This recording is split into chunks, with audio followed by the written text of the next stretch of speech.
Oi pessoal, tudo bem com vocês? Aos meus alunos que estavam de férias eu dou as boas-vindas de volta às nossas aulas e rotinas de atividades. Eu torço para que estejam descansados e animados para os nossos estudos, ok?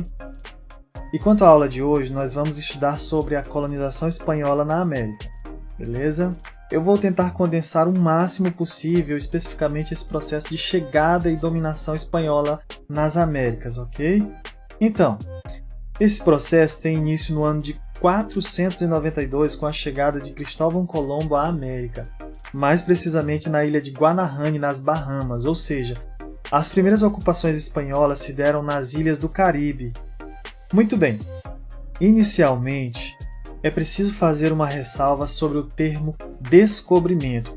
Esse termo é atualmente considerado pelos especialistas como inadequado, pois ele desconsidera o fato de que haviam milhões de pessoas habitando o território das Américas.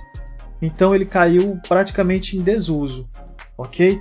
Afinal, como os europeus poderiam ter descoberto algo que já estava totalmente habitado?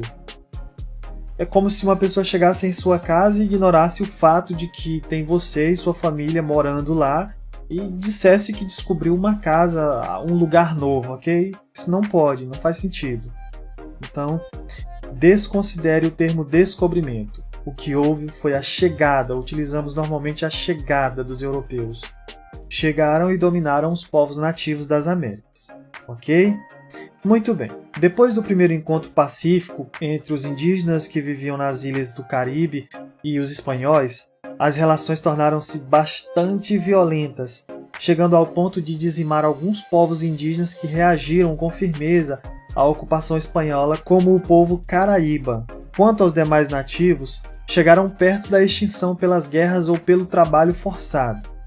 Devido ao pouco ouro encontrado pelos espanhóis nas ilhas do Caribe, terminaram seguindo em busca de novas terras para exploração e em 1519, finalmente, uma expedição chefiada pelo espanhol Hernán Cortés chegou às terras do Império Azteca, na região do atual México.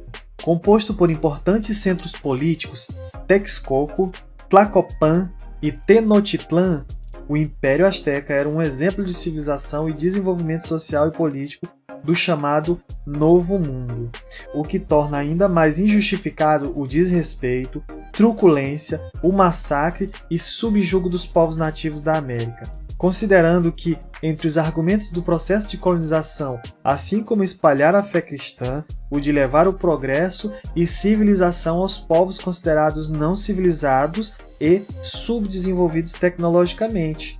Esse fato não se sustenta, pois até pirâmides sofisticadas como as do Antigo Egito foram construídas pelos povos astecas.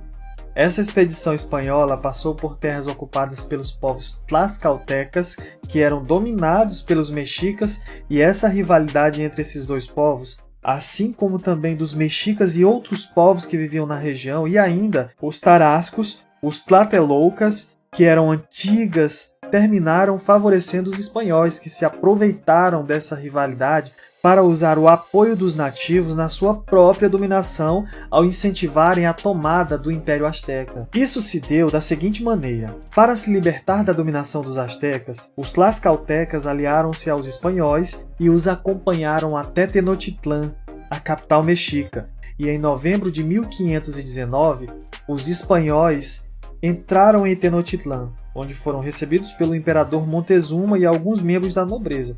Os astecas lhes forneceram abrigo e alimentos, e curiosamente havia entre eles um náufrago chamado Jerônimo de Aguilar, que vivia entre grupos nativos da península de Yucatán e tinha aprendido o idioma local. E ainda Malinche, indígena maia que falava nahuatl, a língua asteca, além do espanhol. Esses dois facilitaram a comunicação entre o imperador Montezuma e Cortés. Então, após esse primeiro contato, Cortés se aproveitou da proximidade com o imperador e o aprisionou em seu próprio palácio para garantir seu comando de toda a região dominada pelos astecas. Diante das tensões instauradas entre espanhóis e os astecas em 1520, o conflito alcançou seu ápice quando os espanhóis invadiram o Templo Maior de Tenochtitlán e muitos astecas foram brutalmente mortos, fazendo com que Montezuma fosse forçado a pedir para que seus súditos que se rendessem. Porém, acabou sendo morto por inimigos, pois tinha perdido a liderança. Daí, em 1521, após um cerco de 3 meses, os espanhóis ocuparam Tenochtitlan com o apoio de cerca de 50 cidades anteriormente subordinadas ao Império Azteca, e a capital mexica foi destruída. Cuauhtémoc, o último imperador azteca que assumiu o trono após o massacre do Templo de Mayor, ainda tentou liderar uma resistência contra o avanço dos espanhóis até a tomada de Tenochtitlan. Porém, foi capturado e em 1525 torturado e morto pelos espanhóis. Quanto a Malinche, tornou-se símbolo da traição, por ter se tornado companheira de Hernán Cortés, enquanto Cuauhtémoc, líder azteca que morreu lutando em defesa da sociedade mexica, foi considerado herói.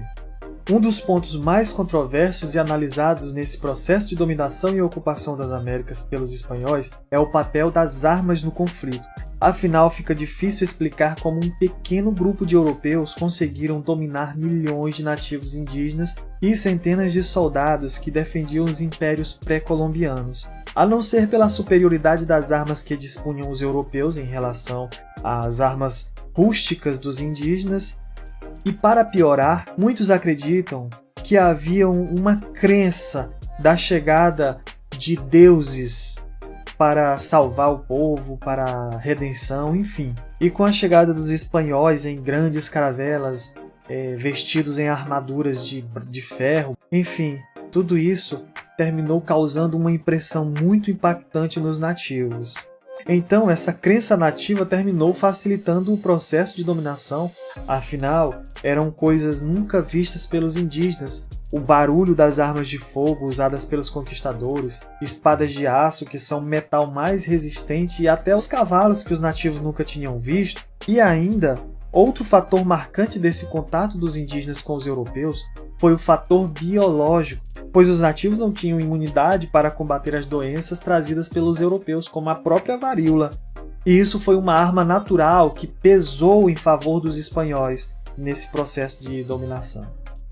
Já as armas usadas pelos nativos era basicamente a macuarruit, que era uma lança de madeira, o chimale, que era um escudo redondo, o tlauitoli, que era o arco, o atlátil, ou lança-dardos, e as lançadeiras com pontas em pedra, também chamadas de fundas.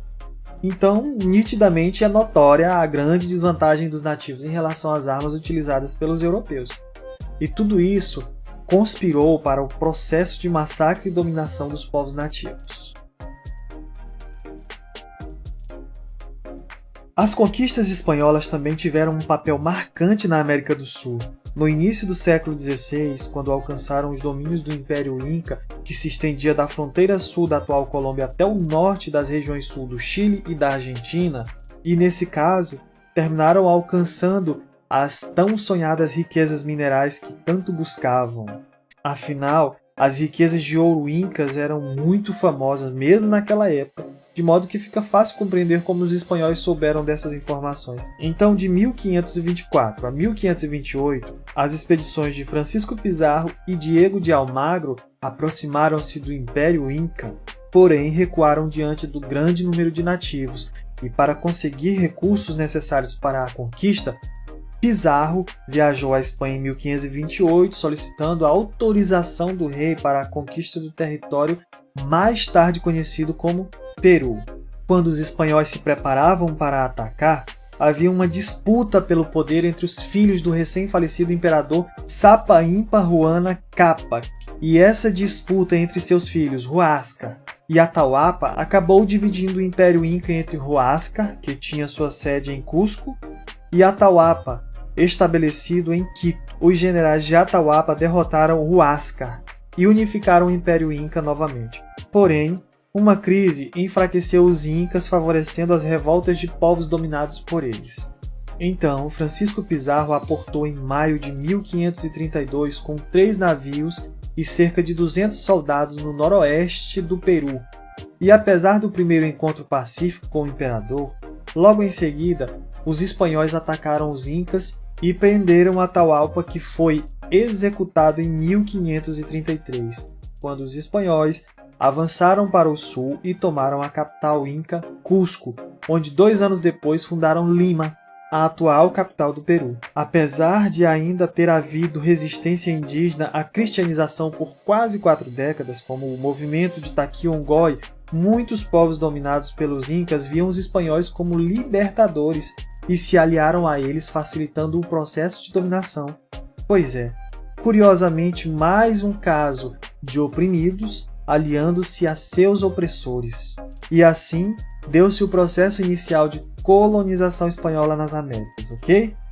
Bem, pessoal, essa foi nossa aula sobre colonização espanhola. Espero ter contribuído para o aprendizado de vocês.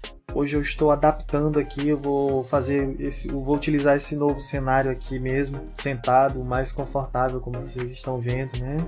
Então, um grande abraço e até a próxima, ok? Se inscreve aí no canal e não deixe de acompanhar a próxima aula.